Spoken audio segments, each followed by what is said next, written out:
Could you walk us through, kind of a hypothetical trade that somebody will use row for, in terms of hedging, funding rates, volatility, and how do they do that, prior to row? So prior to roll, the short answer is they didn't, for majority of them, and that's fine as long as you're printing stable sort of 20+% annualized returns on simple basis trade with very limited involvement. Now we're in a slightly different universe. I think right now I checked before the call, and for example, funding rate on Binance, Bitcoin was at about 2%. And it probably dipped negative very recently, and so on and so forth. And generally, they've been quite suppressed, the funding rates. And one way of doing that would be to do that with the fixed rate future, building some calendar spreads there, but that market is not very liquid in crypto. It's a kind of a funny thing to say, but even before we exited the beta, on our small beta, you could trade similar clips as on Binance for that sort of calendar spread with similar slippage. So I had a lot of fun saying I'm as liquid as Binance while I'm in my beta. And obviously that doesn't say a lot about my liquidity. It says more about Binance's liquidity on that particular instrument, right? It's still a funny thing to say. So some people did it, but it's a very reasonably sophisticated trade. It's expensive. It's like at 2 to 4 legs of that trade. So very few people would be interested in managing it that way.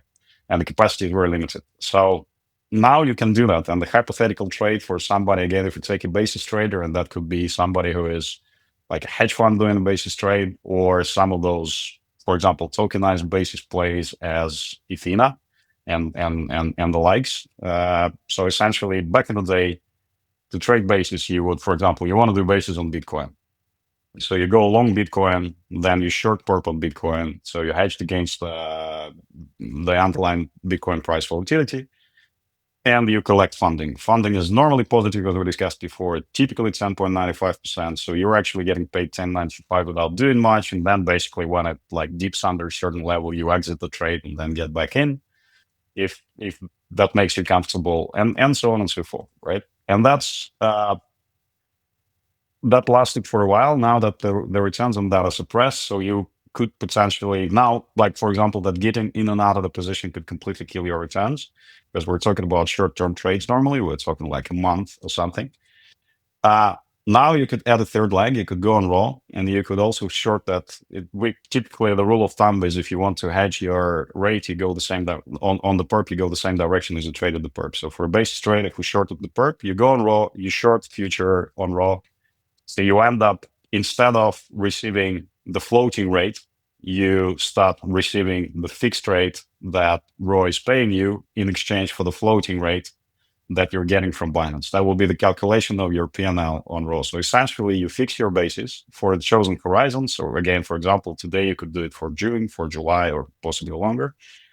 And you don't have to bother anymore because you're hedged against that fluctuation. The only time you need to trade is when you're closing the position, you close your hedge as well. Occasionally, you might need to adjust the size of that hedge if something drastically changed with the price of Bitcoin, for example, but that's sort of normal. That's it. As simple as that. So that's a primitive that didn't exist before and becomes way more meaningful in the current sort of suppressed return environment, which looks like it's probably going to be structural because it followed the explosion of, again, the democratization of basis trade that Athena and other similar people brought about.